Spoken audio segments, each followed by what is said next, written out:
Hello, guys. Welcome to the Paterno podcast. I'm your host, Michael Paterno, and I always got my lovely co-host and wife here, Carrie Paterno. Today we have a Hello. very go ahead. Oh, sorry. No. Hi. Today we have a very special episode and a very special guest, somebody who is new to our friend circle and somebody that we hope to keep building a relationship with. And we're just so excited for this individual to be on our podcast today. We would like to welcome Ian Smith on the Paterno podcast. Welcome, Ian. Thank you for having me. Thank you for being here. We're grateful and honored to have you on our show. It's going to be a staple. All right, Um, let's get to it. Ian, for those who may not know you, I think that a lot of people would know you. Would you dive in a little bit about how you got to the point where you are and the impact that you had on our society during COVID and all the things that you've done? Some of our followers know you, and some of our followers may or may not know you. Yeah, sure. So I'm a business owner. I've been a business owner for quite a few years. I was was an entrepreneur by the age of about 26. I had enough of working for other people and just, didn't wanted to sort of be in control of my own finances. And, I just never really fit the mold. I was in the fitness industry. Did every job imaginable throughout, corporate Globo Gym America. Name a gym and I've worked at it. Name a position I've worked in it. And eventually, I went off on my own. I loved training. That was, the thing that I was most passionate about was personal training and coaching, because fitness has had a tremendous impact on improving my life. I got into fitness during a very, very dark chapter of my life, and it was a foundational piece of kind of coming out of that and becoming a much better individual and a much better man. So my passion was always there. I always wanted to share it with people. So I went off on my own, started my own company at 26, and bare bones personal training company. Started out of the trunk of my car, dead broke with pretty much no options other than to just grind. And I was very successful very quickly through a series of good choices and fortunate events. I became, I was in South Jersey at the time, outside of Philadelphia, where I was born and raised. And I blew up to the point where I was working 100 1-hour sessions a week on average. I was incredibly jam-packed. Went from, like I said, training people out of my car to having a full-fledged, fully equipped personal training studio in the course of like 2 years, and a completely full book, to the point where I had sort of hit my ceiling in terms of what I could do as a trainer. So an opportunity came along to buy a gym, and that was something that I always wanted to do, and it sort of came a little quicker than I thought it would in my entrepreneurial timeline. But the opportunity was a good one. I had just opened up a nutrition store as well, and I went all in. This opportunity was here. It was sort of like a fire sale. The guy was trying to get out from underneath of it. The gym was an absolute dumpster fire. It was a good deal, but there was a tremendous amount of work. So I put every penny I have ever earned and had into it, along with my business partner at the time. And we knew that we were going to be okay. We knew exactly what we needed to do. This place needed love. It had good bones, as they say in the real estate industry. And we just went to work. We came in, we changed the environment of a very, very hostile and unwelcoming gym. The gym was not welcoming for newcomers at all. It was definitely not a welcoming place for women unless they truly enjoyed being objectified. And we came in and we changed that. We changed the culture. We cleaned it up. We put a lot of work into it. And in the first month, we were wildly successful. We not only paid our bills, but we had money to put back into the business.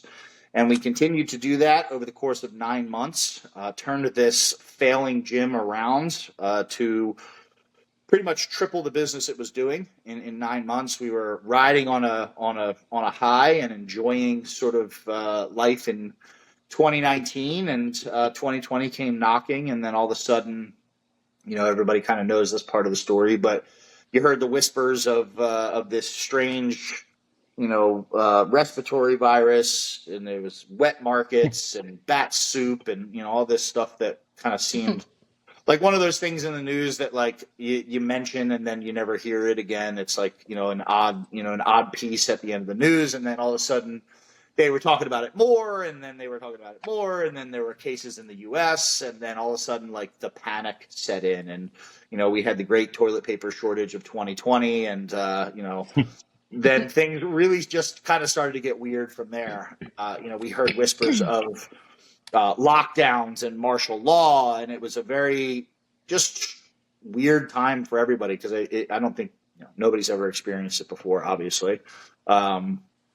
And then came the order to shut down our business. And my partner and I were very, very, very hesitant and skeptical of the idea, and did not want to at all. A, because we were enjoying ourselves and really doing fantastic. And, we wanted to be at work. Work was fun. It was an awesome place. We were a staple in the community. There were people, hundreds of people who came through every day and, depended on us to have this facility so that they could be better. And we didn't want to shut down, but ultimately we didn't know enough at the time to stay open without, potentially harming somebody. There wasn't enough information for us to be 100% sure that we were making the right decision.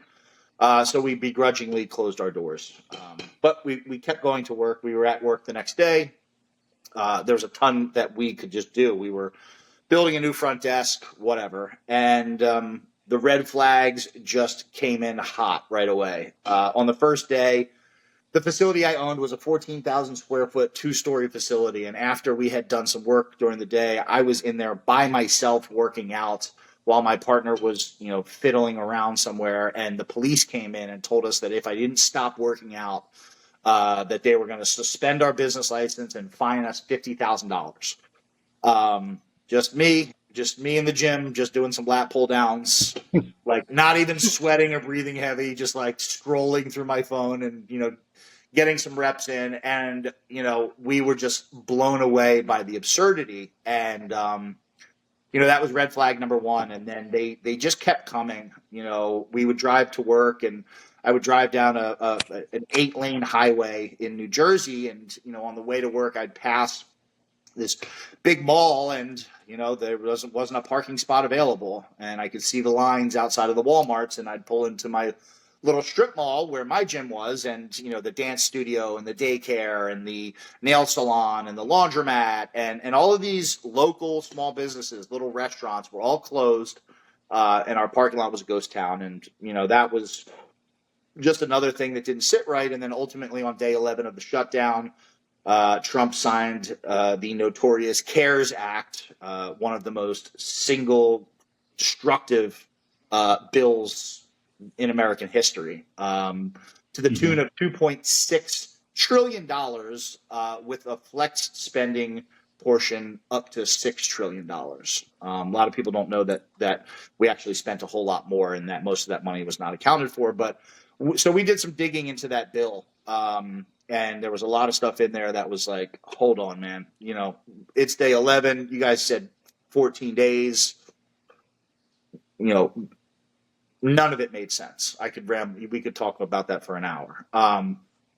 But one of the big things is that the states were being incentivized to produce positive COVID tests. A lot of people don't know that. They know about the hospitals that were incentivized, to label cases, but the federal government was paying states per individual positive PCR test, ranging anywhere from, in New Jersey, there were $18,000 per positive test, which is an insane amount of money when you figure out, or when you look at, back at that time, they were telling everybody to get tested no matter if you didn't feel good or not.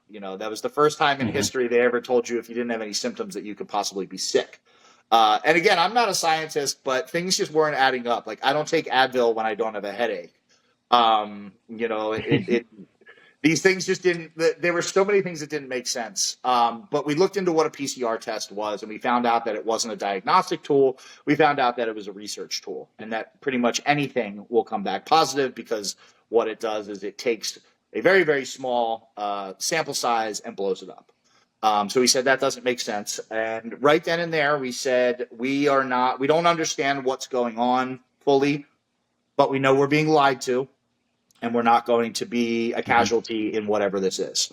We were 11 days in. We were already watching businesses in the area shut their doors forever. There were multiple gyms that just closed up and never reopened. A lot of like restaurants that were like multi-generational small businesses. And anybody that's ever been in business, it's not easy even on a good day. Business is always challenging, even when you're doing well. And when it comes to small businesses, there's not a whole lot of reserve. Small businesses pay the salaries of the people who own them and the people that work for them. And usually at the end of the day, there's not a whole lot of cash left just to sit around. So the idea of an extended shutdown was just out of the question for us. We were still paying our bills, and we said, all right, this is not okay. Nothing about this feels right. We don't understand it. But what we're going to do is we're going to create a plan, and we're going to tell everybody that we're going to reopen. We're not going to do it in secret. We're not going to sneak people in the back door. This is wrong. We're going to offer a solution. It's not just open and, F you, defiance for the sake of defiance. You guys are telling us all of this information about this virus. Here's all the things that we figured out about it. Here's all the information, the academic literature. Here's what we're going to do to keep people safe. And we announced that we were going to open. And that was 7 weeks, 7 weeks into the shutdown. And I sat in front of my phone just like this, and I made this 9-minute video that I was like sweating the whole time, because I was trying to explain in the best way possible who we were, what we were doing, why we thought it was important, and how we were going to keep people safe. And I recorded it probably about 40 times, and I finally just said screw it and press send. And I had a fitness Instagram at the time with, I don't know, a couple thousand followers. It was your average sized Instagram, and man, that video just set a little fire. For the size, it went viral. I was like watching the comments and things roll in, and it was getting shared, and the views were going up, and it was like, holy crap, like we're really going to do this. The comments kept pouring in, and the next day the phones were ringing off the hook. And we did a radio interview, and after that, the phones were ringing off the hook more and more. And, it was like 50%, I hate you. You're so selfish. You're going to kill people. And the other 50% was like, yo, I live in Ohio. Like, can I come? Like wild amounts of support. People saying, hey, is there anything that you need? Hey, I run a cleaning business. Can I come drop off supplies? And then later that day, I got a phone call, and it was a Washington, D.C. number, and I picked it up. And they said, are you Ian Smith? I said, yes. They said, do you own the gym in New Jersey? I said, yeah, I own a gym in New Jersey. They said, are you going to reopen it on Monday? And I said, yeah, I am. And they said, this is Alex from the Tucker Carlson show. Would you like to come on the show and talk about it? And I said, yeah, I do. When? And they said, tonight. So I was like, oh, okay. And we were still open at the time. We had people in the gym. We were closed, but we were prepping to be open in a week. So I right away went over to Philadelphia in like the next couple hours, and super nervous. I sat in a satellite link room with the backdrop of Philadelphia behind me, and all hooked up with makeup on, and the studio lights, and I'm looking at a camera and just me on a screen, and I can start to hear the opening monologue of the Tucker Carlson show. And I was a big fan of Tucker, so it was a very like nerve-wracking moment. And he starts to talk about the gym, and I remember like my heart was like pounding to the point that like you could see it on my shirt, like you could see the flutter of my shirt because You it was beating so hard. And as he came into the story, and he's like, and now Ian Smith joins me. My heart was beating so loud I could feel it and hear it in my eardrums to the point that I could like barely hear the audio. And I don't remember were you much. sweating more after? My Wait, were palms you were like sweating more? soaked, soaked. And during the show, he said, I remember one thing very specifically. He said, "You're on the most watched cable news show in all of history." He's like, with a viewership of millions. He said, "And you are about to openly defy your governor's orders to um, to close your business.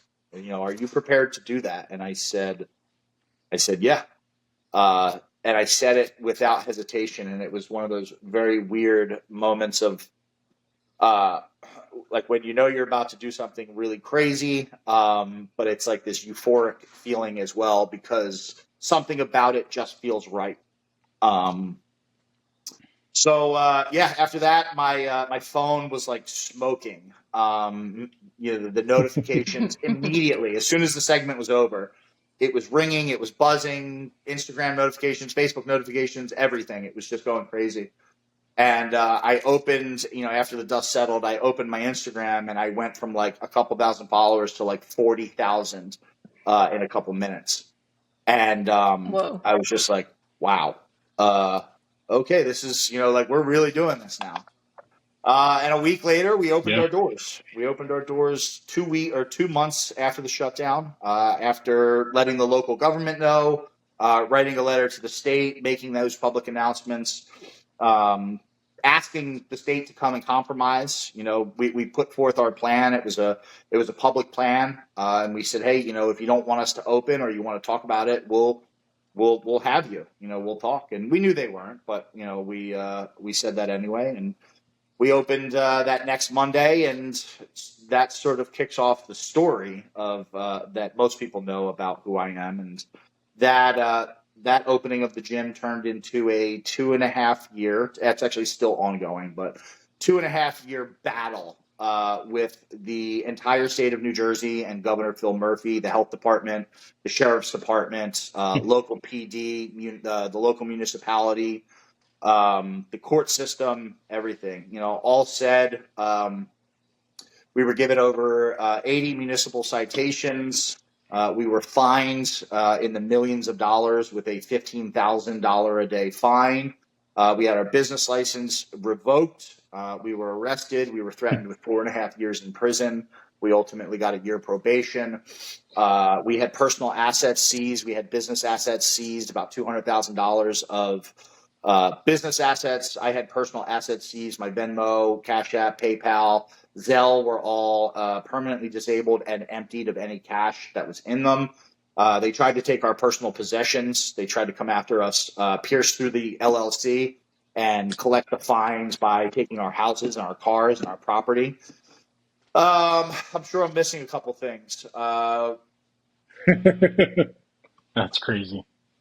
Yeah, I'm probably missing a couple things, but that's sort of the highlight reel, and that happened over the course of about 2.5 years until ultimately we achieved our first small victory.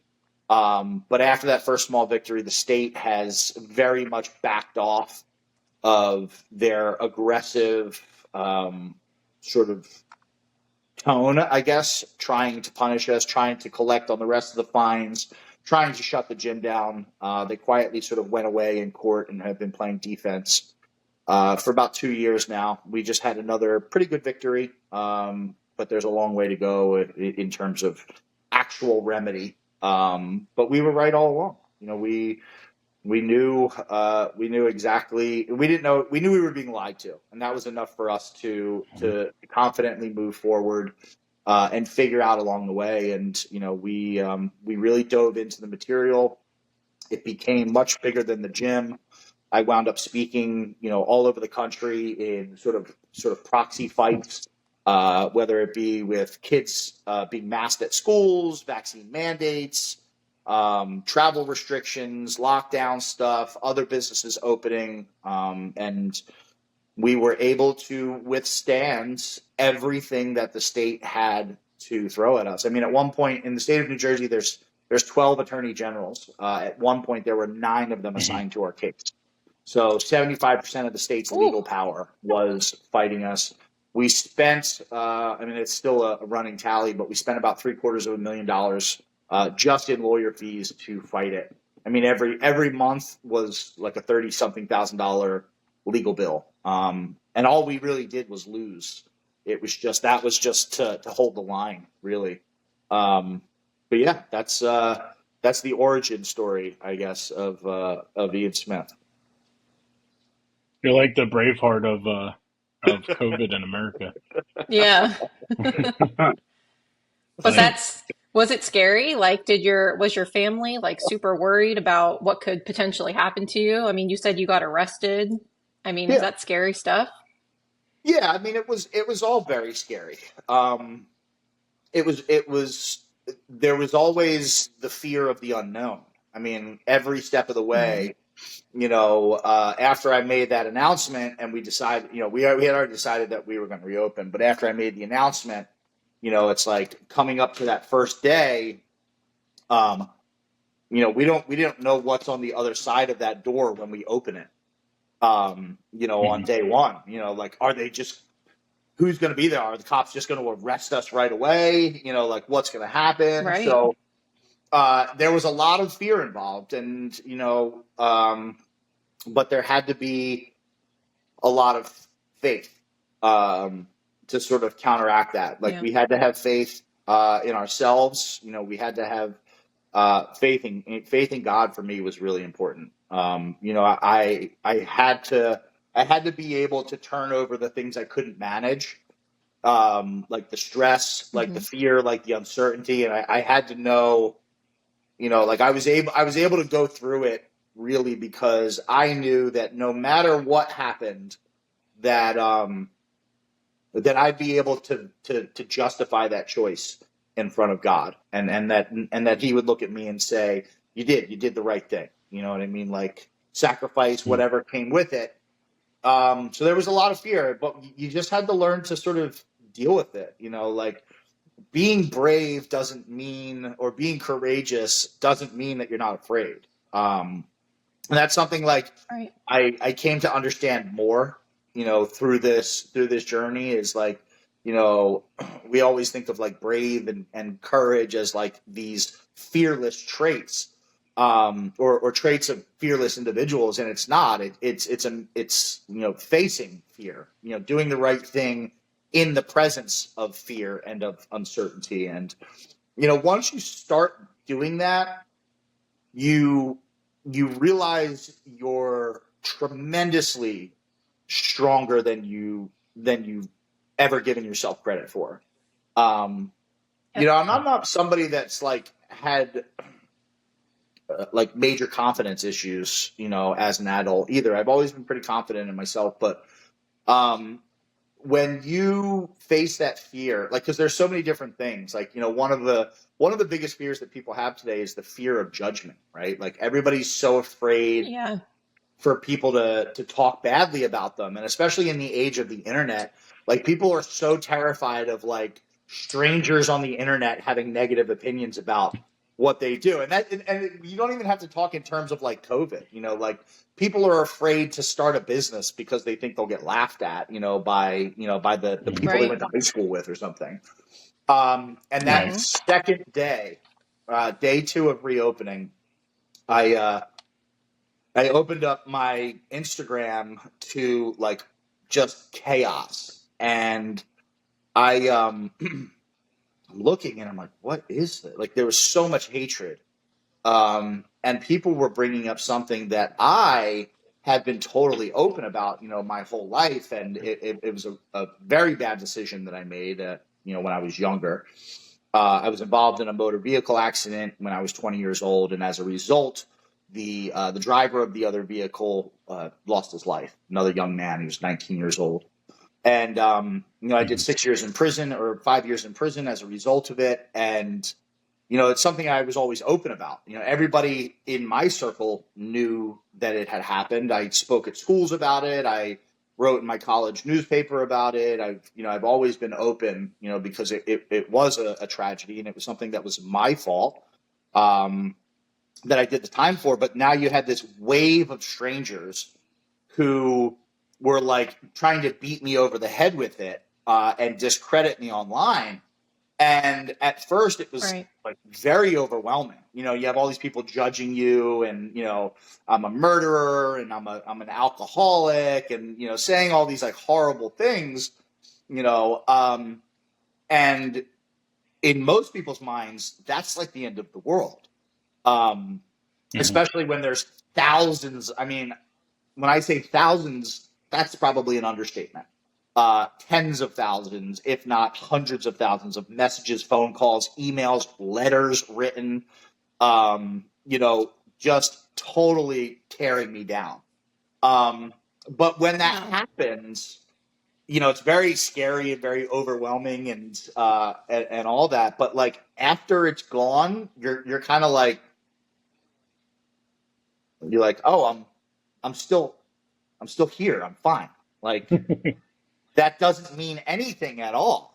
You're like, oh, wow, I really thought those people were going to end my existence, with all their mean words. Mhm. And then you Mhm. realize, like, when the dust settles, like, I remember the moment, like, being like, oh my gosh, what do I say to these people? And I was like, I felt the need to defend myself against all these people. And then I realized, like, I put the phone down for a second, and the gym is just alive with energy. And there's people like laughing and smiling and hugging and working out. And I'm like, I've got my phone in my hand, and I'm like, there's this reality here on the phone that's just so negative and fearful. And then I'm like, as long as I put it down, it doesn't matter. And it has no power. So you Right. start to get a lot stronger. That's one example of 1,000 I could give you. And every time you go through that and you face that fear, you come out on the other side of it stronger than you can imagine. So that when that stuff comes again, I mean, if I wouldn't have been able to learn that I'm stronger than that, I mean, I would have been broken years ago. I still have people that Right. come to my page and say the nastiest thing. I mean, I have people who say things about my son who I don't even post on the internet. But these are the type of people that you'll deal with only if you choose to. You know what I mean? But for a lot of people, that fear, that uncertainty of not knowing, or whatever it is, gets magnified and magnified to the point that they cripple themselves from doing anything of any relevance. So yeah, there was a Yep. lot of fear, but when you face it, you immediately become stronger as a result of it, because it's always worse than you imagined. And you're Yep. Yeah. always way stronger than you imagined, when it comes to being able to persevere through whatever it is. I believe that God, and I try to tell a lot of people this and they don't understand it, but God will put you in positions to grow. Yeah, absolutely. And a lot of people will take that and they'll be like, why do I keep dealing with these issues? Why do I keep dealing with these problems? It's because like you're weak in those areas and he's trying to teach you that you need to grow in these areas, but you can't understand it. So you keep making the same stupid ass mistake and you don't understand why it's happening because you're not paying attention to God's Yeah. trying to put you Or in a you're running position so from it. you can grow. Yeah. Yeah, In a lot exactly. of cases, that those challenges get put in front of you. And this is something from my own experience. Most of my life, I have always taken the easier route, the path of less resistance, right? Uh, and That was and me. yeah, and a lot of people do it. I think everybody does it at some point or another. And it would have been much easier for us to open the back door. It would have been much easier for us just to, let's get some of this PPP money, and we'll Yeah. just we'll survive. We'll make it through. We'll do whatever we have to do. We'll charge, you know. And again, I'm not throwing any shade at anybody, but there were gyms that hiked their memberships up for exclusive access during COVID, And that's how they survived, and I just didn't want to do that anymore. I didn't want to run from a scary choice. And I had this scary choice, and you make that choice, and those type of choices come across us every day. And I think we, as individuals, we tend to discount the importance of our choices. It's, what, I don't want to do that. Let's do this. It may not be the right thing to do, and it's not necessarily the wrong thing to do, but hey, it's a little bit easier. I don't have to deal with confrontation. I don't have to stand my ground. I don't have to, whatever it is, and you kind of defer for now. But those choices, like you said, they'll keep coming back if you don't learn that lesson. God will put that lesson back in front of you as many times. And you see people stuck in this, sort of chasing their tail where they're running, they're running from the lesson that's trying to be taught. And, they're literally just doing circles in life, and they wind up years down the line because they didn't want to do that hard thing. And go through whatever uncomfortable time you have to go through, they don't grow as a result of it. You see a lot of that with addiction and people getting sober. People run from it for years before they realize, like, I should probably just quit drinking. You know what I mean? Or whatever the bad choice is, But yeah, no, God, I think that is the way that God works. He's not going to whisper in your ear. He's going to put your feet on the ground, and he's going to put something around you that you have to go through, not around, not run from, that you have to face, and it will scare you. But that's the toolkit. That's what the hammer and the nail and the chisel looks like to create the person you want to become. It's the scary things in your life. Carrie, what's that saying? God doesn't do things for you. He doesn't do things to you. He does things for you. Yeah. We've been going through that with our oldest son, where for me, I've always been more of like a coddled parent. My oldest son had a terrible biological father. So when Michael came into our life, I had sheltered my son for so many years, just in survival mode. And when we were first together, it was really hard for me to watch Michael kind of test him and put him through these things and to help him grow and to help him learn. And and to me, and the best thing that Michael told me was, like, you're a single mom. You can't teach him how to be a man.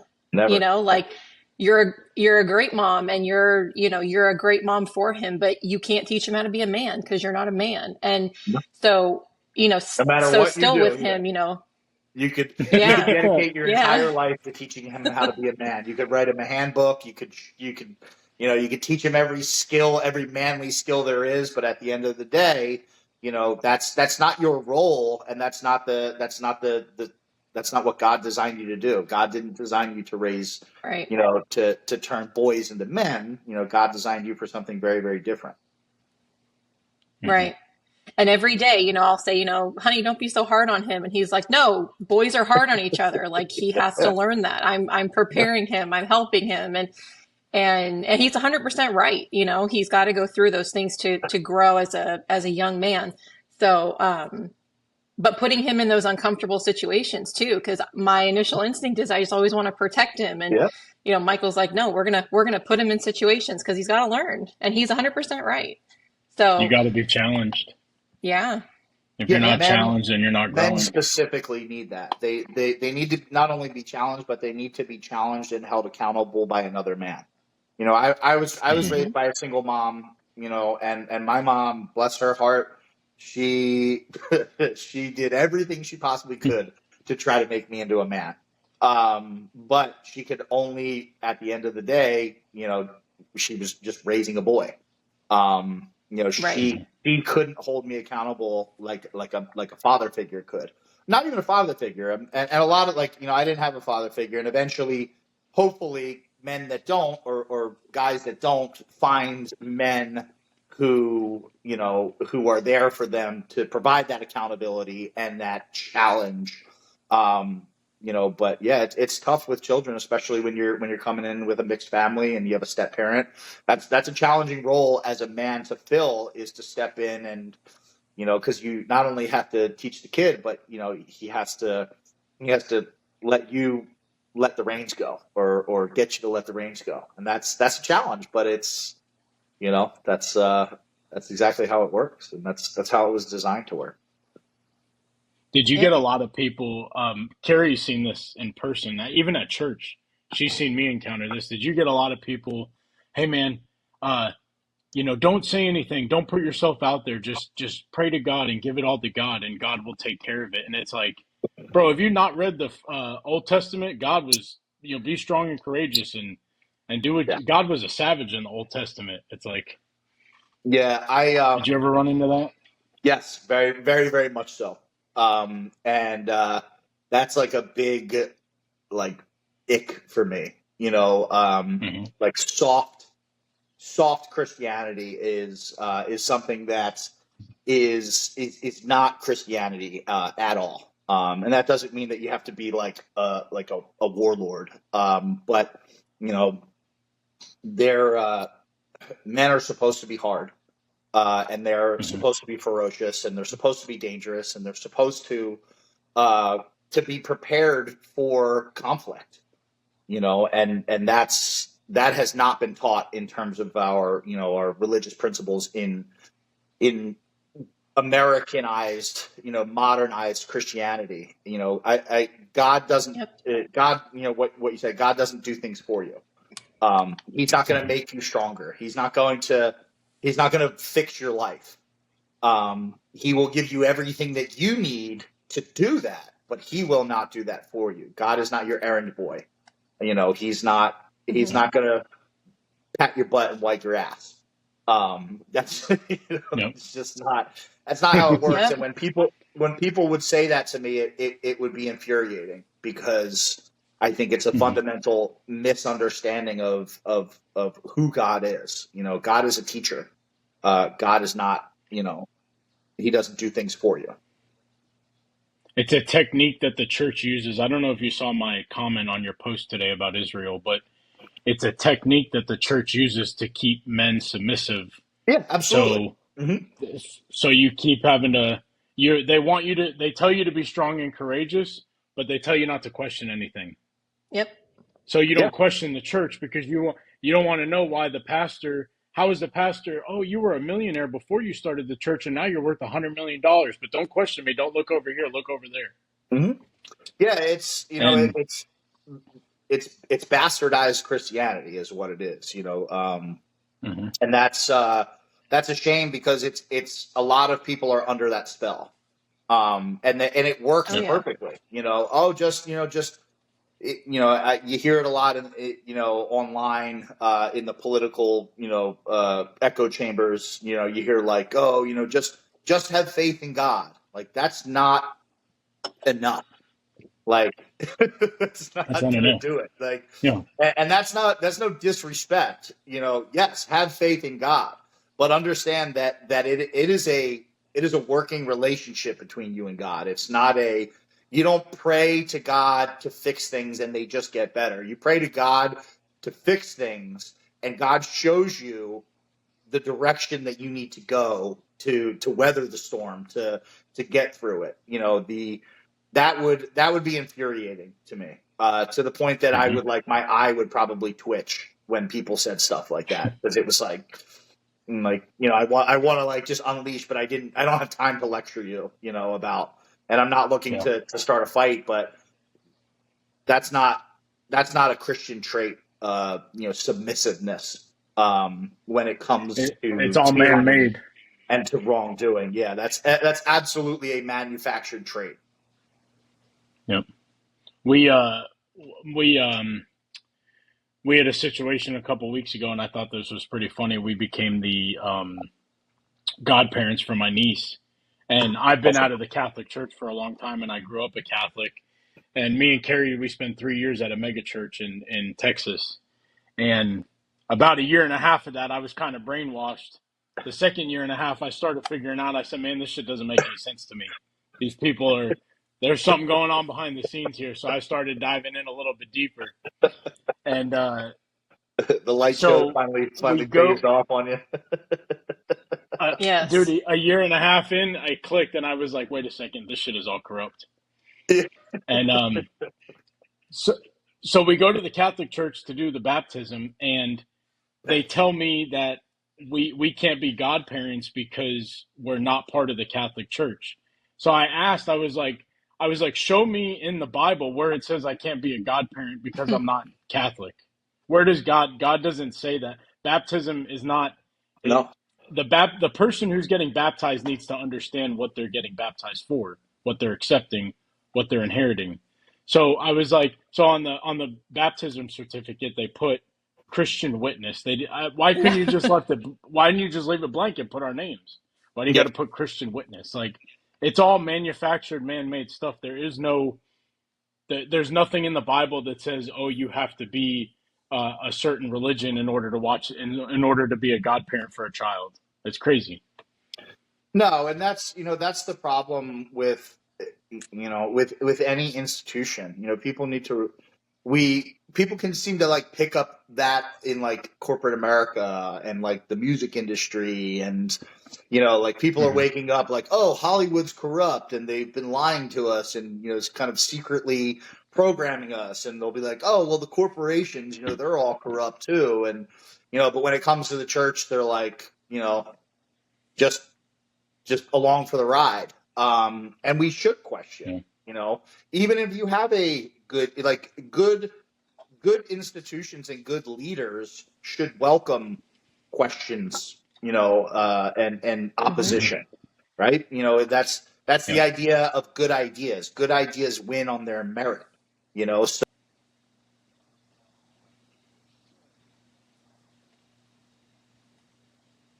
No, you're fine. in any authority figure, you should, welcome people challenging that authority, obviously as long as it's productive. But you don't see Right. that in church at all. And you don't see a lot of people questioning the church. I mean, look at what's going on now in the Middle East is you have blind support with almost no real information or knowledge or understanding about the absolute complexities and just infinite number of nuances and history in that area. You have people blindly supporting one side over another, um, and being okay with billions of their dollars being printed, inflated, and sent away, essentially to commit a wide scale massacre of an unarmed population of women, children, and unarmed combatants, or not even unarmed combatants, excuse me, unarmed civilians. Just Mm-hmm. and a lot of people, some people agree with it just because whatever, but a lot of people agree with it just based on the idea that they're Christian, and that is what they are supposed Yep. to support, no matter what, no matter what Yep. humans are involved or what sort of red flags there are. You're supposed to just blindly support it. And I mean, that is like the absolute state of the the church as a whole. Obviously, there's a lot of really good churches, but there are way more Mm-hmm. churches that are pushing that kind of messaging that people are just supposed to blindly follow because God says so, and that's what it says in the Bible, even though that's not what it says in the Bible. And it's I think Right. that's one of the major problems that we have is because we do have a lot of Christians who I believe have good hearts, but are walking around with their eyes glued shut Uh-huh. Oh yeah. and their mouths. Did you know in 19 Oh yeah. Oh, bro, we can go down this rabbit hole for 12 hours. Did you know in 1953 Lyndon B. Johnson initiated the Johnson Tax Amendment, which is now the 501c3? In 1959, he got that bill passed. He was backed by the Zionist Organization of America, Mm-hmm. which started in 1906, which got Louis Brandeis elected to the Supreme Court in 1910. He served on the Supreme Court until 1933. When Lyndon B. Johnson got that bill passed, LBJ was one of the biggest racists. He hated religion. He didn't give a shit about the church. When he got that bill passed, he said, "We're going to use the church in the United States of America to mass manipulate large amounts of people." And they got that bill They'll passed. always tell you what they're doing too. Oh yeah, they tell you right to your face. People are just like, "Oh, this is amazing." But bro, he got that bill passed, and then I'm not 100% sure what year it changed from the Johnson tax amendment to the 501c3, but you can tell what churches are have succumbed to that 501c3 because the pastors will be on that stage. They beat the tithing drum and they beat the Israel drum. You got to Mm-hmm. Oh support yeah. Israel because that's where Jesus was born, and Jesus was born in Israel, so you got to support it. And it's like, well, if you look at the facts, he was actually born in Palestine, and you can Yeah. actually manipulate Google to give you the answer that you want. You can go on Google and say, "Where was Jesus born?" and it will say Palestine. Mm-hmm. And Yeah, he Israel, wasn't if you he was dive, he wasn't, and not to mention that the state of Israel didn't even exist, and that it wasn't called Israel, and that there's many bloodlines from that area. The idea of God's chosen people is actually a completely hijacked principle.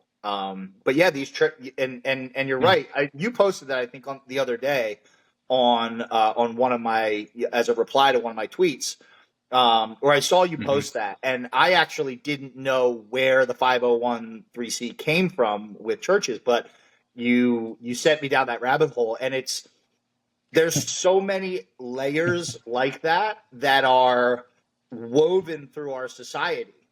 It's not just in Hmm. religion, it's in all of these major institutions, but it's little stuff like that at the time nobody paid attention to. And then we wind up Hmm. 50, 100 years down the road, and nobody even knows that. I mean, I would bet that less than 1% of the population has any idea of what you're talking about when it comes to that. Um, and Bro. it's fundamentally killing free thought in the church, and it's fundamentally Hmm. Yep. killing what Christianity truly represents. And it's always the same mechanisms. It's always manipulation through money. You watch Yep. how Hmm. the artists in the music and entertainment industry, not I'm sure there's some bad ones, but a lot of these people don't even know that they're being utilized for bad purposes. You know, the Right. rap industry, we're seeing a lot about that all of a sudden. And if you dig into the history of that and who funded a lot of these record labels early in the beginning, um, and who they picked to give records to and to push out into the media, they went after the worst of the black population. Not only did they go after the worst of the black population, but they coached them on how to be gangsters.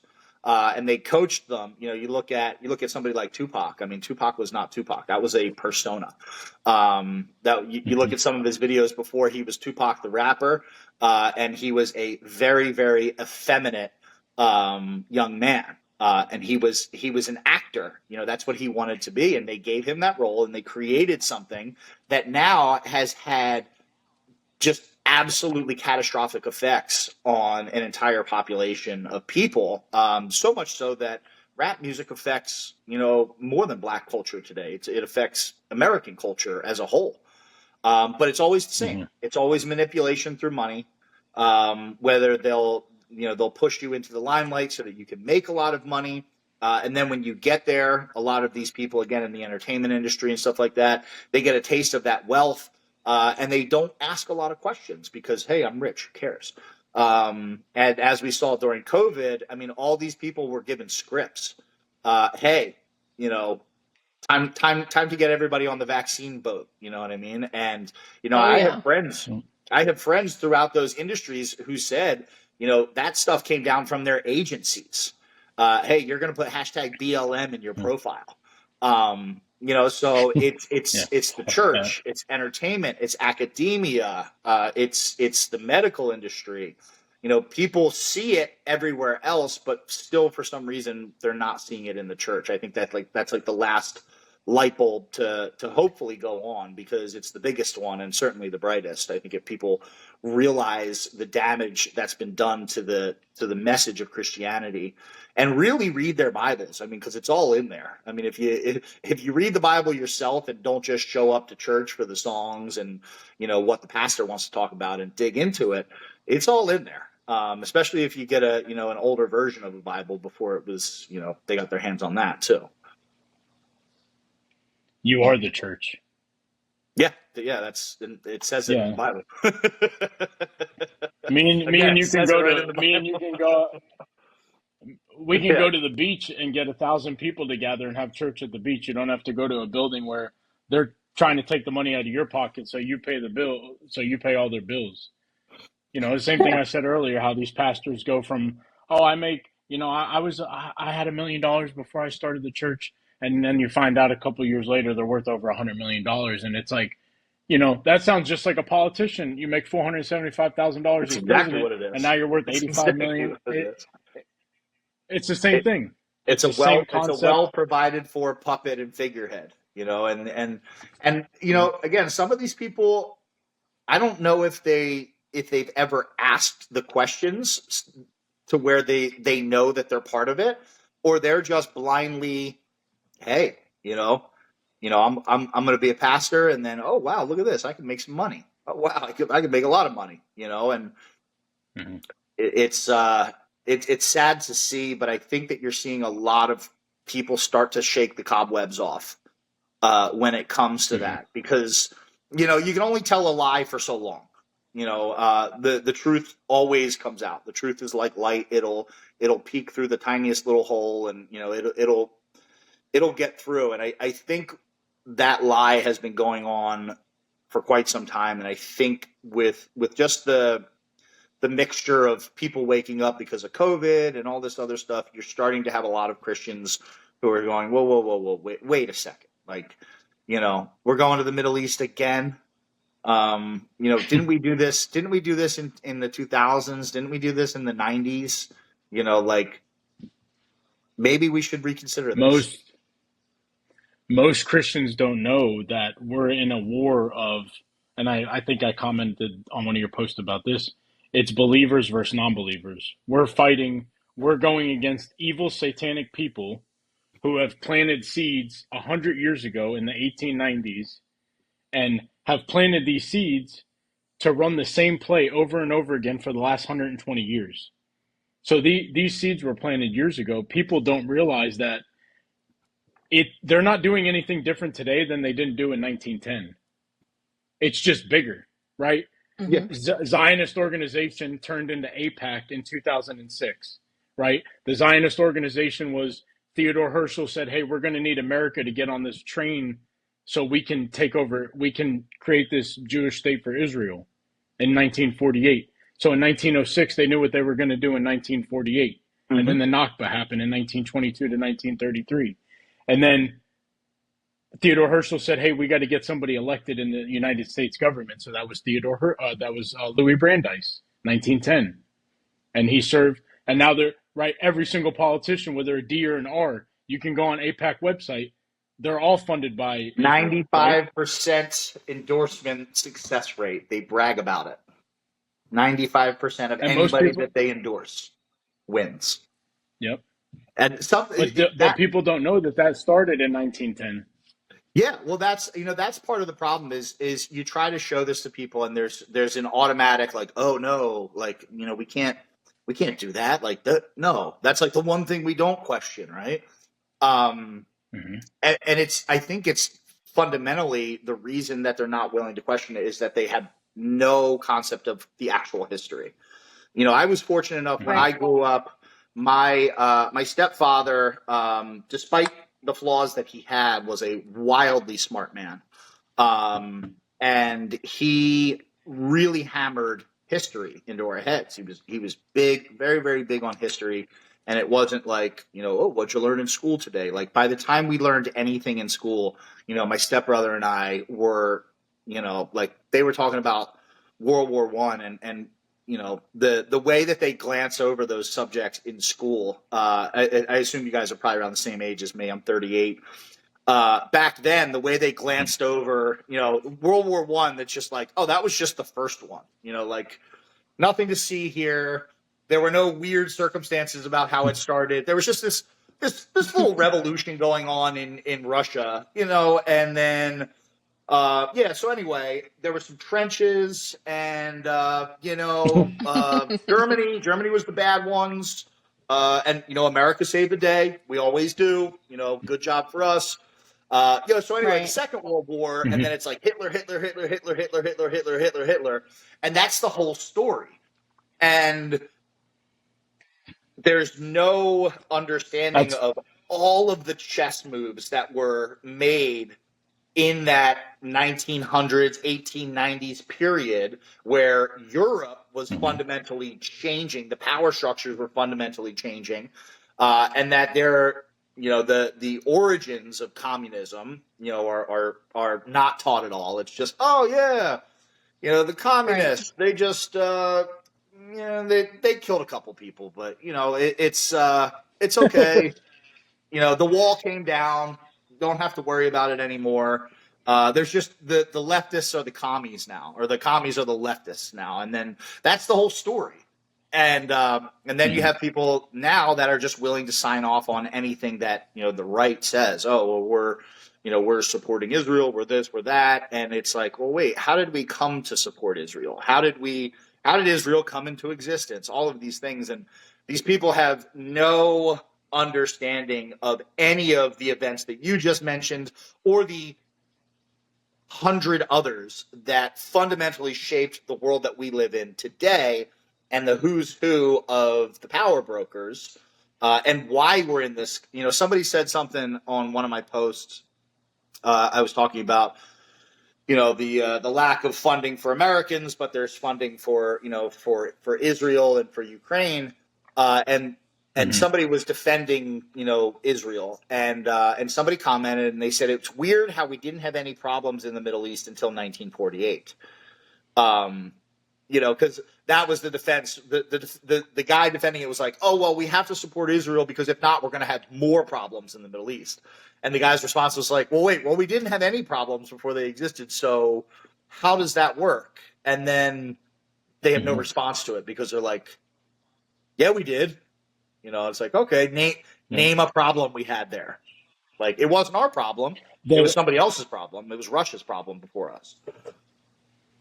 yeah. Well, I think there's a big, the foundational things that I mean, we're all around the same age, but even our parents' generation, the things that they were taught in school, it was a lot of, during the Cold War, there's a lot of fear mongering. And then it was a setup, educational foundation break. Like, don't ask questions. You're going to learn what you're going to learn. It's what we're going to teach you. And I was explaining that to my family. And before we left Texas, my dad actually sent me an email because of the things we talk about on the podcast. And my dad sent me an email and he said, I just want you to be careful because of Michael's, you know, hatred of the Jewish people and Israel. And I was It's just always like, hatred. It's and never just looking at objective reality. right. It's And I was, not. Go right. ahead. Go ahead, Carrie. No, and that's I was explaining that to my mom yesterday too, and it's like it's so funny how the critical thinking aspect of life, which is so important in every area of your life, to question things and to critically think about things, and that's just completely gone. It's like it's not even a common sense reflex anymore to use critical thinking because everyone's too distracted, and that's Yeah. pre-programmed, right? Like that's what they want. And but it's so funny to me how like I feel like my dad is a very smart person and he always taught us to think and always taught us to pay attention to what's going on in the world. And now in his older age, it's like, things coming out about big pharma, things coming out about, prescriptions and who's contributing to all of our chronic health conditions and the food we eat and what our kids are being taught. And the list goes on and on. And our parents, I mean, Michael's parents, my parents, everyone kind of looks at you like you're insane, like you're a conspiracy theorist, like you're too extreme. Yeah. And it's like, so the culture is waking up, but it's really like ruffling feathers of anyone who if you question anything, it's like a huge taboo subject. And for me, within our especially with the families, like boomer Michael's generation. always been very outspoken. Yeah. Yeah. Yeah, And that's Michael has no problem being outspoken. yeah. Yeah. Um, I the get called a boom, conspiracy theory at least once a week. Yeah. but they won't tell you you're wrong though. That's the funny part. You know, it You know the it difference between the conspiracy theory and the truth? yeah, about 6 months. 6 months, that's right. Yeah, Uh, yeah, that's it right. is. It's very and I was taught this by my parents. Was like, you don't listen to strangers. Like you don't just believe anything, right? Like Right. skepticism Hmm. should be your starting point for any information that is sent your way. If I Right. called you guys tomorrow and was like, I have, $1 million idea. I need help with it. We're all gonna get rich, right? You guys wouldn't just be like, okay. You'd be like, tell me about it. Right. And then I'd tell you about it, and you Right. guys would have dinner, and you'd be like, I think Ian's lying. Well, I don't know. And you start from a place of not believing what you're told, and you work your way towards the truth. If I tell you that I have $1 million idea and I just need your help, that you start asking questions. And if the answers I give you make sense and that you can verify them, then you believe me a little bit more and you continue to ask questions until you're like, okay, I've done my research on whatever the topic it is. I've done my research, and it turns out that this is legitimate. If I told you that you could live forever, because broccoli has some magical thing in it. If you eat a pound of broccoli a day, you probably wouldn't believe me. You'd be like, let me Google that. Let me what's that chemical called that makes you live forever? Okay, let me Google that. But for some reason, people selectively do that. Like it's this. Oh, Oh, yeah.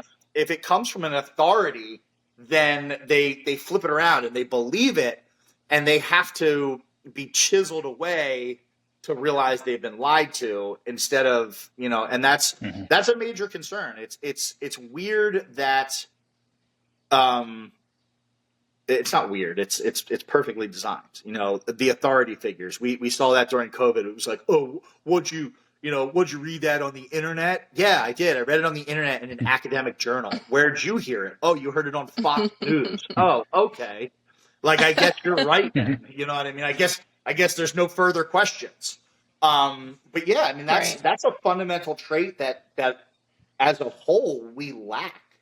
Um, Yep. Yeah. through all generations, and it's pretty concerning because if that's the case, I mean, like we really are a country of idiots. Um, Yep. like if we're just gonna just believe what's on the news and not ask questions, especially when it caters to like our emotional heartstrings. That's the Oh, yeah. I've become so hypercritical of the right recently. Um, because Yeah. post COVID, I started to like I was very much ingrained in Trumpism and MAGA through the COVID years, and then I started to realize like little pieces and ask questions, and I would watch the same people who were like gung ho supporters of me on the right to totally turn and like scream at me because when I ran for Congress, that was I announced my congressional run right as the conflict in Ukraine was breaking out, and I'm watching like the social media political world, like I'm watching Dan Crenshaw like repost Ghost of Kiev videos, like Yeah. this fantastic story of this Ukrainian fighter who whatever it was, and then I'm watching them literally post video game footage at one point. These are our politicians posting video game footage of like Microsoft Flight Simulator, calling it like Warzone footage, and I started to be like, oh my, they're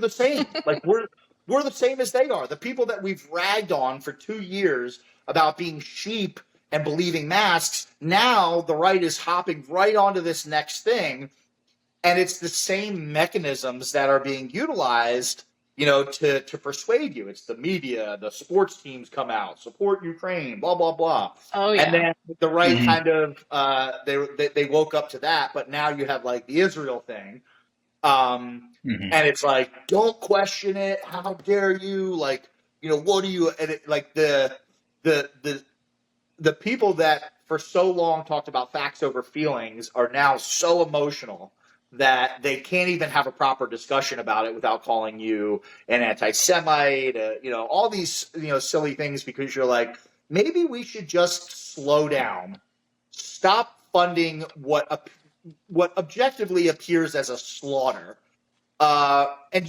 let's just Hmm. ask some questions. And it's like, no, full speed ahead, or you're a leftist. And Yeah. it's like, man, you guys really aren't paying attention, are you? Like, you're the people that They've you've made fun of and you've said are stupid for so long. You're behaving in the exact same way, arguably worse, because you don't even, you think you're above it and you're in it. And it's just Right. incredible. It's concerning, to say the very least, because these are the people that were, government is bad, 4 years ago, and now they just want government to blow up a country in the Middle East and somehow make yeah, all their fears subside. bro, Ian. If you say one thing, you're a racist, you're a sexist, you're a homophobe, you're anti-Semite, you're this, you're that, and it's like, well, I'm I'm not a homophobe. I just don't want pedophiles in the gay community. There's nothing wrong with the gay community. We just don't need pedophiles in it. I have nothing against the people in the Middle East. I have nothing against the people in Israel, but I think their government's corrupt. Like, you're not an anti-Semite if you're criticizing somebody's government. No, We criticize our own damn government. that's the tricky thing, and obviously the people that are behind that, they that connection was developed for a reason, right? There's that Hmm. strong connection where even if people, like Jewish people who have like never even been to Israel or like been once, you know what I mean? Like they like barely practice their religion, or they're like your common Jew who just like is a normal person. You Right. criticize Israel and all of a sudden you don't like them personally, and it's like, why didn't you say that Oh when yeah. I criticize the American government? Do I hate all? Am I anti-American because I criticize the American government? Do I hate all Americans? No, but obviously those two things were tied closely together for a specific reason, and that's to shield them from any criticism, because they've got all these people who are kind of like NPCs doing their bidding, fighting you off, calling for you to be canceled, all of these things, making it very dangerous for you to speak your mind, or very Yep. consequential for you to speak your mind.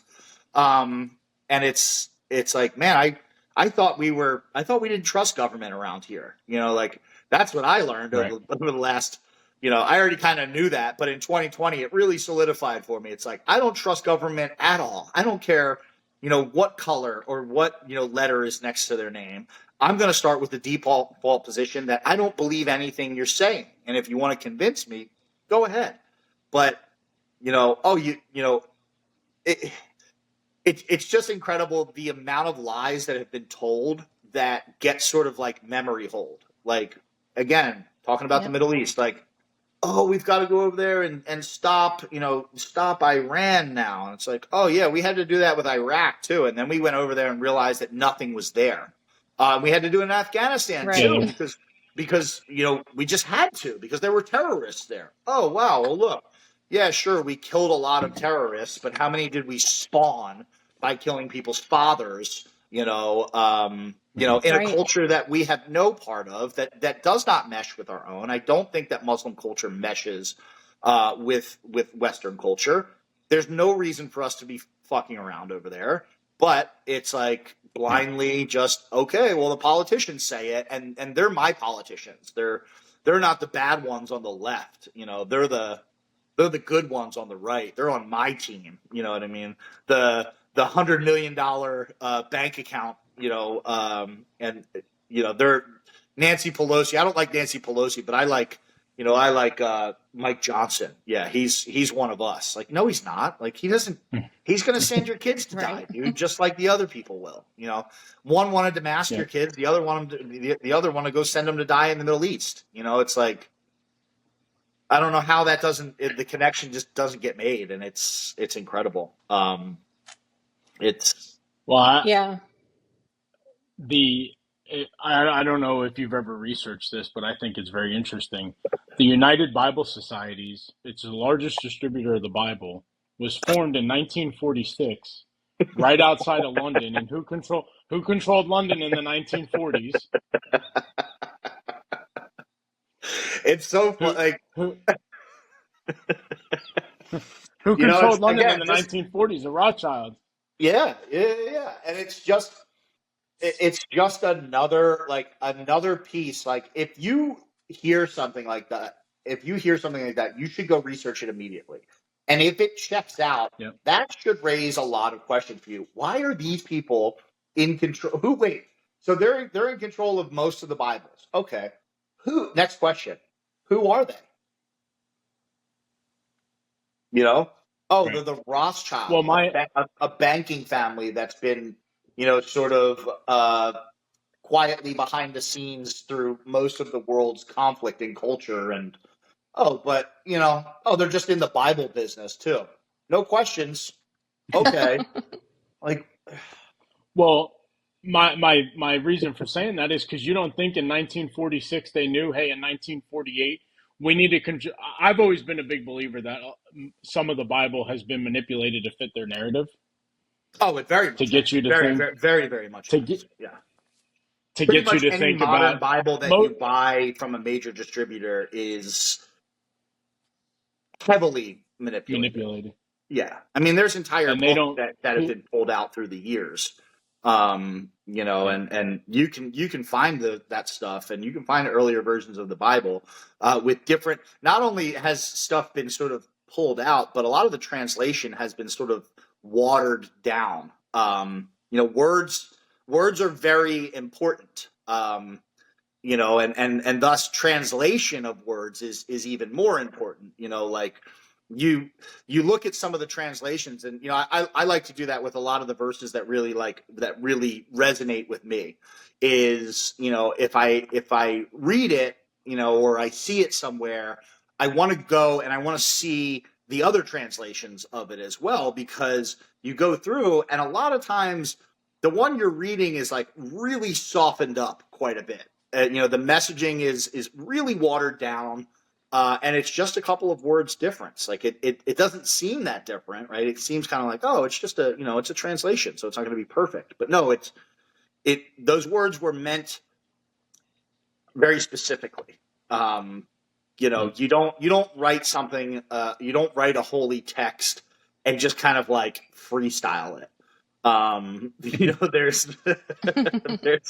There's there's a lot of deliberate thought that goes into the choices of the words, because the meaning is very specific. And yeah, I mean, the Bible's been sort of it's gone through numerous edits. And like I said, there's big chunks. A lot of those other books that used to be in there, or some that never made it, are tell a very, very different story about Christ, about the man that he was, and the message, that he had.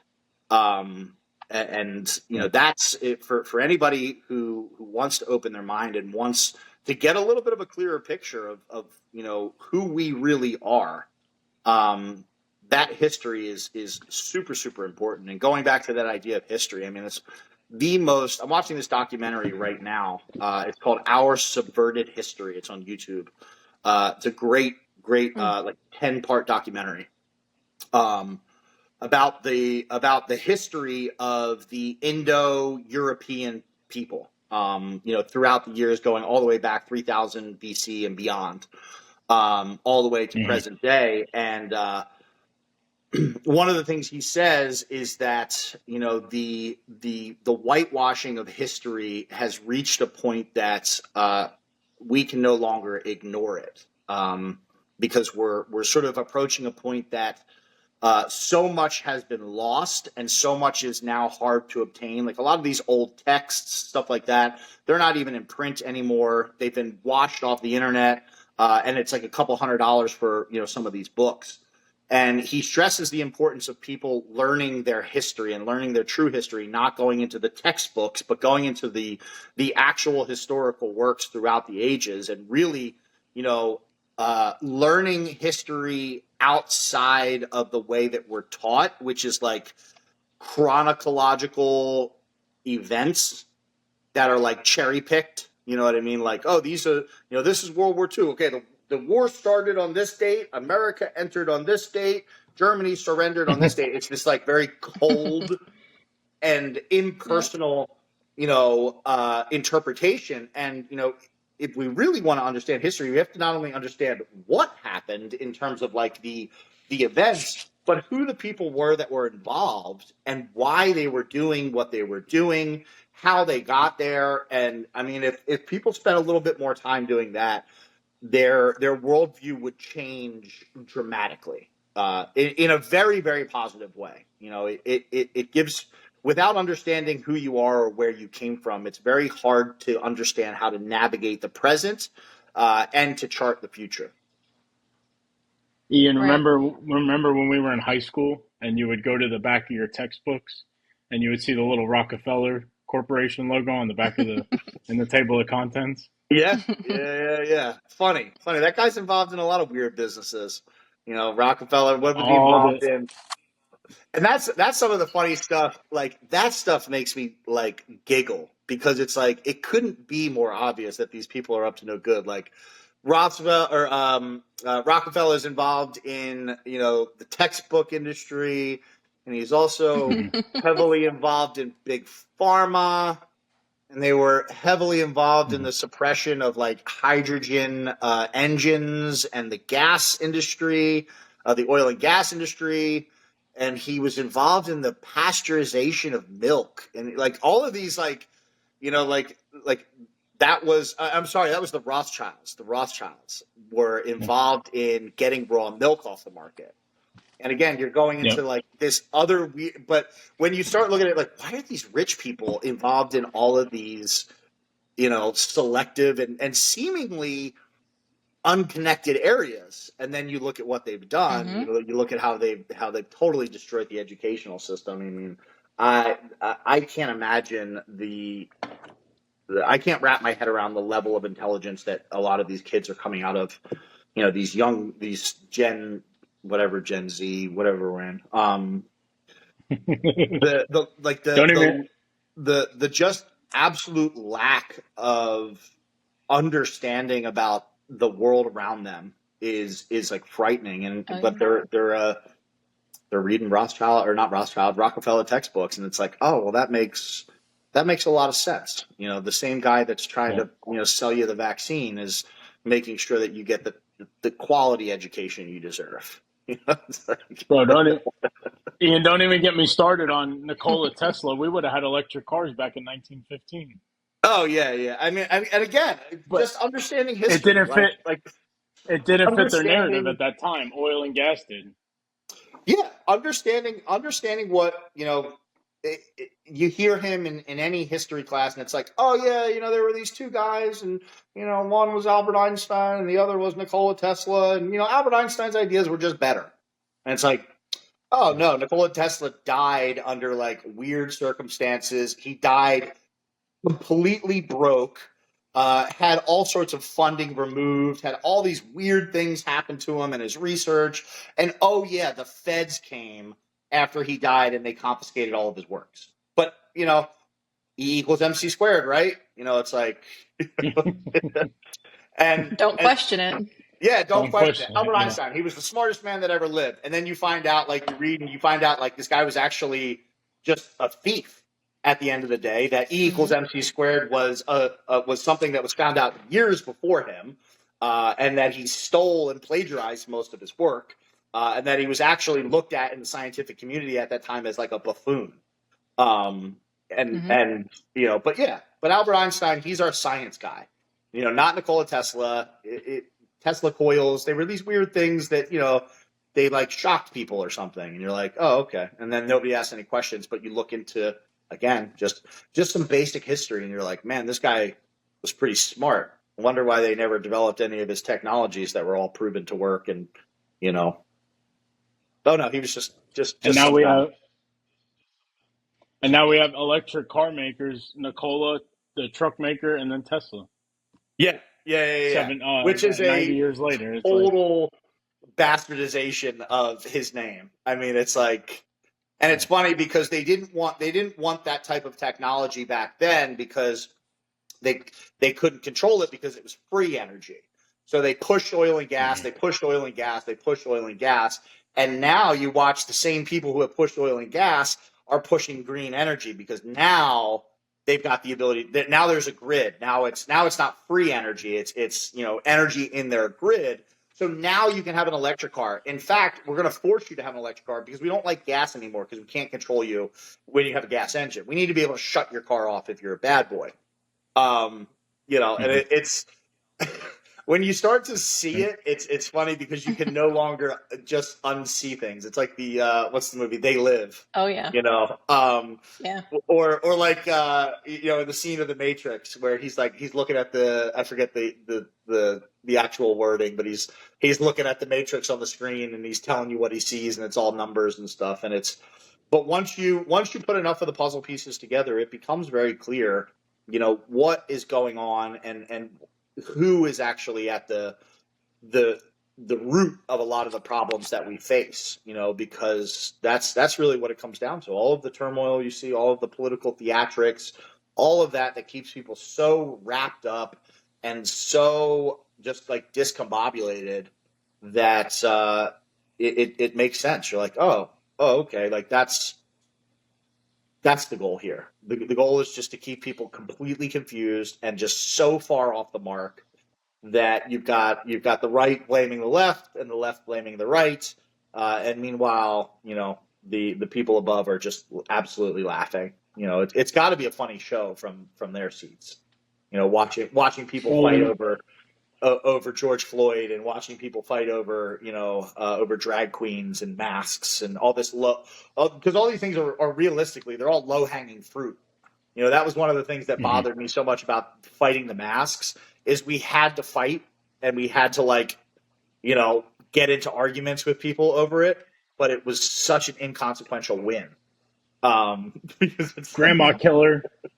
yeah, I mean, by the time we got masks off of kids in school, they're on to the next thing, already moving, in the other direction by the time we take back, face masks in school, and it works beautifully, but it's because people are slow to pick up on what's going on. I I got do think. oh, go ahead. Go ahead, Go Carrie. ahead. Sorry. No, go ahead. Go ahead. No, I got one more thing, but if Carrie, you go first, and then I'll go. Well, no, I was just gonna say, like, I do think that there is this. It's funny how I think our generation, there's like this small subset of, late 30 somethings, early 40 somethings that now, because of everything that's going on, and because now you can really connect the dots, and through COVID, I think that, a lot of that was unmasked with, having us question a lot of things that we were taught in school and things that maybe our parents taught us. And so there's like a small subset of people that are now questioning everything. And the Gen Zers are all on social media, so they don't know what's going on. And then the boomers, our parents are thinking that we're all crazy and conspiracy theorists and over questioning and why wouldn't you put shoes on your kids? Like, Yeah, so they don't understand either. But there is this small set of people who, now that we're questioning everything, like, I do think it's more coming to light now. yeah. But at the same time, you're battling kind of crazy you're like sandwiched between crazy generations. So, I think that's a I very good mean, observation. It really is. And I yeah. think that's accurate, and I think it's because our generation was at this like really unique point. We grew up like outside of this technology, but also watched it Hmm. start to form. You know what I mean? Like Yep. most of my days as a kid, yeah, we had the internet, but it was like this new thing. So like we didn't Yep. have the amount of just like, and the internet was very different and the technology was very different. So we watched the internet go from like the wild, wild west to like now. I mean, the internet's a very strange place. It's much smaller than it was when we were younger. Like most internet traffic goes through apps and not websites anymore. Like it's a very different experience. And I Right. think because we were kind of between those two, we were born in the in the 80s, and we experienced the 80s and the early 90s. And then we've got to see this technology develop and mature. So it puts us in this weird position where like we're not the generation before us that still doesn't really understand the technology and the uses of the internet, but we're not the generation in front of us that doesn't understand the dangers of it either. So Mhm. Yep. it's I think that unique time span and that perspective of growing up is probably why you have so many people in this age range who are the people who are like questioning everything now, because they saw the old world and they see the new world, and it's this like really big clash that we can end, because we're the first generation to get screwed also by the boomers, Yep. and the Yep. generation by Gen X and the it's really the boomers. I could go on rants forever about the most selfish generation of Americans that's ever existed. Um, but we're the first generation to really get screwed by the boomers. We're dealing with the financial fallout as parents. Yep. Mhm. And so we understand it because we can see what these people are doing with their money. You know what I mean? Like most boomers, it's retire and let's waste away all of the money that we have on on vacations instead. Like, why aren't you buying your family property? Like, what? Like the boomers just have no concept of that whatsoever. Their parents did, but everything was so much easier for them. So all Right. of these things being screwed over by the generation before us, knowing that the generation after us is even more screwed, it puts us in Mhm. this Oh my position where gosh. I think, like, it's like we don't have anything to lose. It's like we know we're not getting our Social Security. You know what I mean? Like, Right. so we might as well start asking questions, and then here we are as a result of it. Yep. Where do you think? So, Ian, we got the port closures, right? How ironic, right when we got four states: Tennessee, North Carolina, South Carolina, some of Georgia, and Florida, five states that need supplies. We got the port closure for people that make $100,000 a year or more and want a 70% pay increase, and we're potentially going to be in a war, possibly. So Yeah, they'll need supplies, right? They'll need oil, they'll need materials to build tanks and planes and all these things that they got to build. and So, dollars, do you, and what? and dollars. Don't forget the dollars. And dollars, yeah, got to get more dollars. So, where do you think, we got what? We got 30 days, 34 days before the election. Where do you think we go for where do you think we're going to see more crazy shit? Yeah, I do. I do. In whatever form it is. I think that in the coming years, I think Donald Trump's going to win. I think he's supposed to win. Hmm. After watching the 2020 election and then watching nothing really change in terms of like election integrity, I just have a hard time Hmm. believing that that elections are real at this point, especially at the federal level. And that's not to Hmm. discourage anybody from voting or whatever. That's not a black pill. That's just, I don't know what's changed. We watched an election get stolen, and then what? We're just going to outvote it now. I think that's like the Right. plan that they're running with is like, oh, too big to rig. I think is So I think Hmm. Donald Trump will win. I think that the Democrats the last 4 years has been a very obvious and intentional period of mismanagement, so Hmm. that the return of Donald Trump is one where he is sort of a hero, and he won't be questioned really at all. And I think that's a dangerous thing. And this is somebody, I voted for Trump, but his Hmm. tone has changed quite a bit. He MAGA 2024 has a very different messaging than MAGA 2016. It's much more of like this inclusive You know, we've shifted very far left as the right, you know, in terms of what we'll accept, you know, and that's because that's what happens when you compromise with radicals, and they've given you a glimpse of the radical left, and then they give you now this sort of new Republican platform that is much softer, much closer to the left than it was. And because people are so uncomfortable, they're just going to accept it. You know, it's, you know, if you criticize or ask questions online, you know, which I like to do, people respond in like this like violent response where they're like, you know, don't, you know, it's not the time to ask questions. Like, okay, when is? You know what I mean? Like, it's still Right. the Always days the time before to an ask election. questions. Why are you undermining? And it's like, I'm not undermining anything. I'm just, I don't know. You guys don't think we've shifted left? And they're like, oh, well, we'll worry about that after the election. That sounds like a pretty shitty political strategy for me. You know what I mean? Oh, we'll worry about it later. Like, that's not how I've ever done anything. You know, so I think Trump will get in. I think that we will see plenty of more sort of like manufactured division, probably in the form of like civil unrest. I don't think the cities are going to be nice places. I think that they'll continue to kind of allow that lawlessness until it reaches a point where people beg for a solution.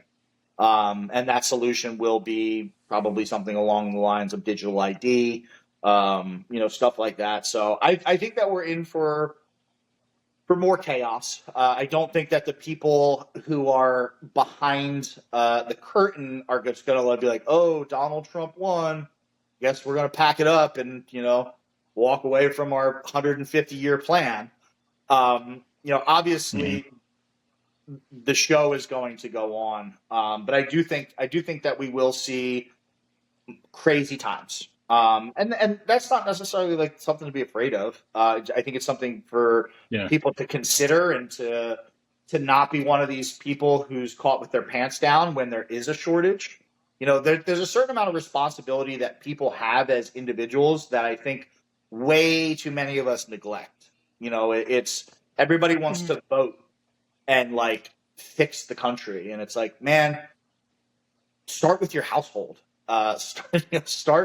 Start with your finances. Like, if COVID taught us anything, it's that they have a lot of people by the balls when it comes to their finances. And yeah, some of that may be out of your control, but a lot of it is not. You know, most Americans live well beyond their means, or at their means, you know, and they don't want to make the sacrifices to make themselves less controllable.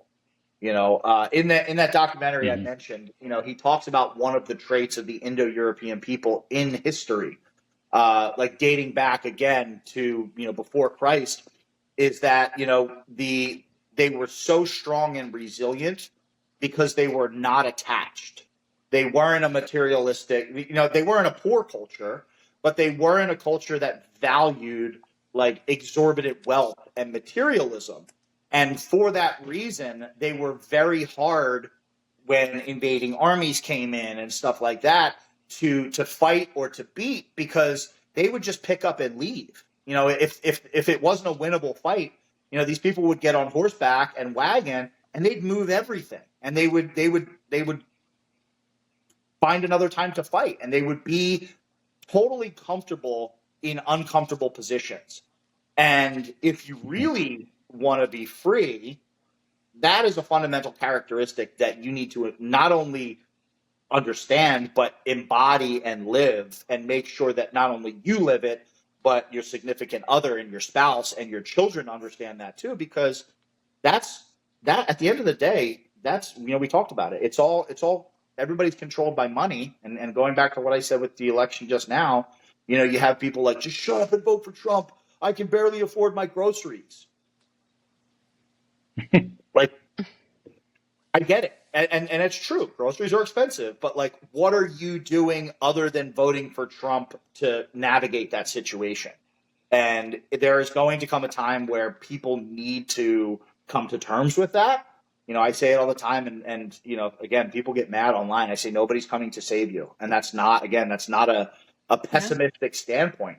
That should be an empowering standpoint. You should go, wow, nobody's coming to save me. I'm in control. Let me get to work. That's not a Hmm. throw your hands Right. up in the air and cry about it. That's just a reality. I mean, look at the people in North Carolina. Look at the people in Tennessee. Look at all these people in South Carolina. Even when somebody's coming to save you, you have a lot of civilians out there right now really doing their best. It's still, it's still up to you to survive, and still up to you to be able to manage, the potentially bumpy road that we have ahead. Right. Right. That's good. Yeah, you gotta, like this podcast, faith, family, fitness, and freedom and finance, Yeah, take care I of mean that's yourself. You can, there's all kinds of crazy shit in the world, but you still got to take care of you, and you got to take care of your family. You got to take care of your wife and your kids, and you got to get healthy.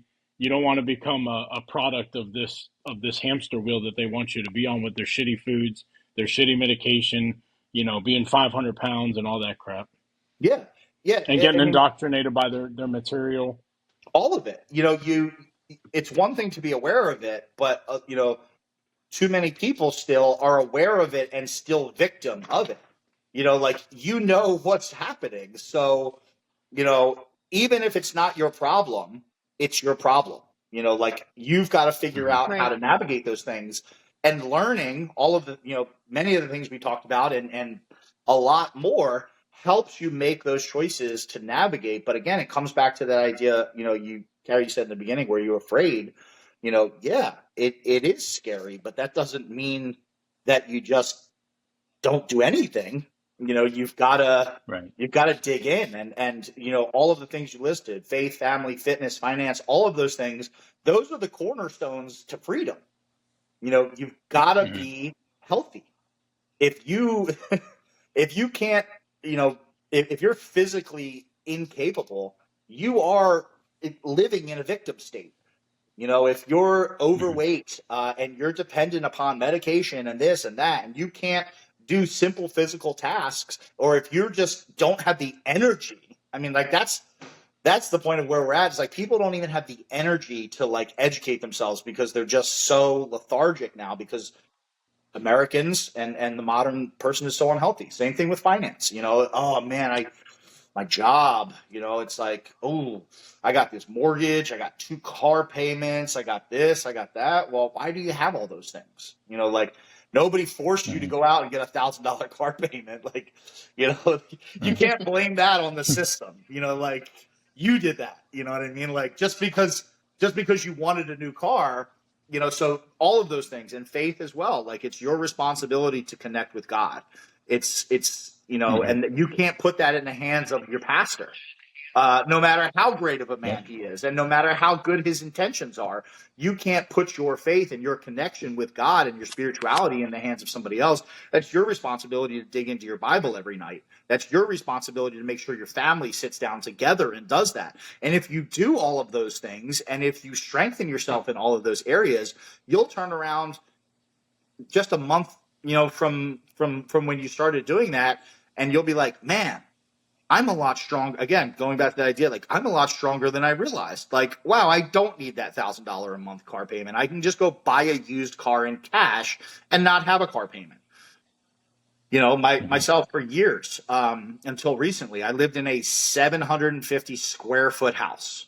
With a family, a baby, another child, 4 animals. And did I want to live in a 750 square foot house? No. Would I rather lived in the house I live in today?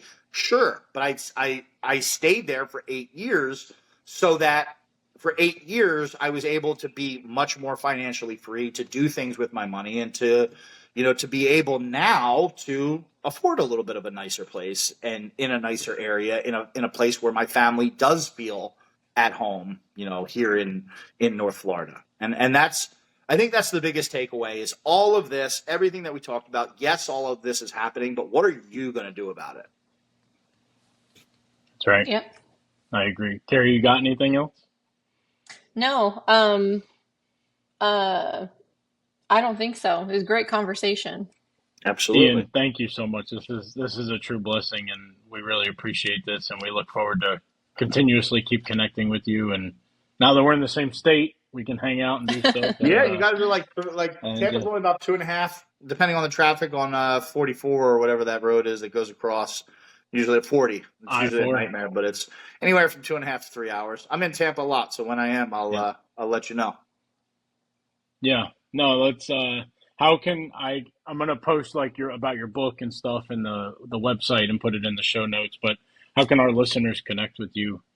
You can connect on the site. That's got sort of what's going on. It's got my calendar on there, so different speaking engagements or we do a lot of men's groups and stuff like that. So that information is always on there. My email and contact information is on there. And if you're on social media, Ian Smith Fitness, and that is the same handle for both Twitter and Instagram.